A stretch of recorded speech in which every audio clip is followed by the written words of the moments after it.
বিসমিল্লাহির রহমানির রহিম। আসসালামু আলাইকুম, কেমন আছেন সবাই? তো আজকে সারাদিনের কাজ আর কি। তো সকাল সকাল চলে আসছে যে ক্ষেতে পাট ছিল আর কি, পাট বুনছিলাম। তো ওই ক্ষেতের ধান লাগাবো আর কি চিন্তা ভাবনা করছি।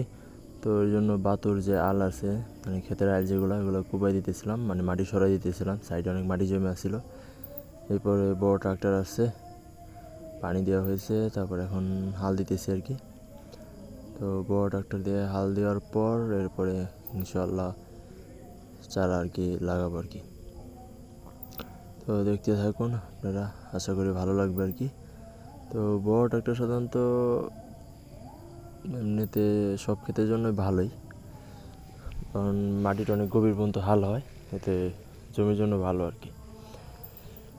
আর বড় ট্রাক্টরে এমনিতেও একটু খরচ কম, কারণ ছোটো যে ট্রাক্টরগুলো আছে ওইগুলোতে নেয় 500 টাকা বিঘা, আর 500 টাকা বিঘা নেয়, আর এগুলো হইতেছে 450 টাকা বিঘা নেয়। এতে সময়ও কম লাগে, আর হালটা ভালো হয়, গভীর হাল হয় আর কি। নিচের মাটিটা উপরে উঠে, ছোটো ট্রাক্টর দিয়ে উপর দিকে শুধু হাল দিয়ে যায়, অতটা ভালো হয় না আর কি। তো হিসেবে এটা অনেক বেস্ট, ভালো। আর আবার ছোটো ট্রাক্টর কী করে, ধান খেতে হাল দিলে এই হালের সাথে হাল দিয়ে যদি 1 বিঘা নেয় 501 টান, তো পরে যদি আবার আরেক টান দেওয়া হয়, 2 টান দিলে মানে 1000, আবার 200 থেকে 250 টাকা নিবে হচ্ছে মই দেওয়ার জন্য। কিন্তু এটা আবার ওই খরচটা নাই, হলো 2 টান দিলে 900 টাকা হয়। 900 টাকা হলে মইটা সাথে সাথে হয়ে যায় আর কি, ফ্রিতেই পাওয়া যায়। তো এই হিসেবে অনেক ভালো আর কি। এখন ভিডিও প্রথম দিয়ে দেখাইতে পারি নাই, ধানের চারা উঠানোর ভিডিও দেখাইতে পারি নাই, একটু অন্য জায়গায় গেছিলাম আমি কাজের জন্য, আরেক জায়গায় যে ক্ষেত আছে ওই জায়গায় যাওয়া হয়েছিল আর কি, এর জন্য দেখাইতে পারি নাই। তো ওনার শেষের দিকে আর কি, দুপুরের পরে লাগানো শেষ, প্রায় 2 জন লাগাইছে। আল্লাহর রহমতে ভালো, অনেক মানে হাত অনেক চালু আর কি, ওনাদের অনেক তাড়াতাড়ি লাগাই ফেলছে। যেটা ধান লাগাইলাম সেটা হইতেছে 49 আছে, আর কিছু হাইব্রিড আছে। এখন দেখা যাক কোনটা কেমন হয়। ইনশাল্লাহ পরে ভিডিওতে দেখানোর চেষ্টা করবো কতটুকু ভালো হইলো, কী সার দেই, কতটুকু কীটনাশক ব্যবহার করা হয়। এমনি আপাতত কোনো সারটার কিছু দেওয়া হয় নাই।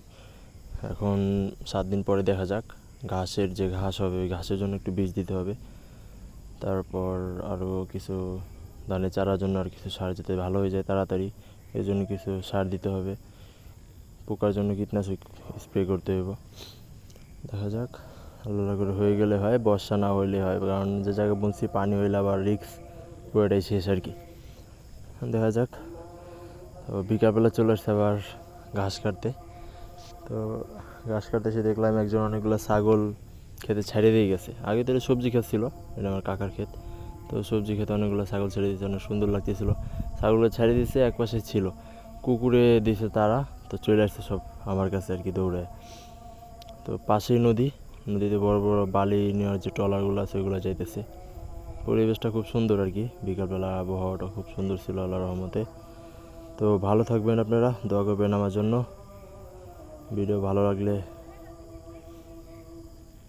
অবশ্যই শেয়ার করবেন। তো ভালো থাকবেন সবাই, আল্লাহ হাফেজ।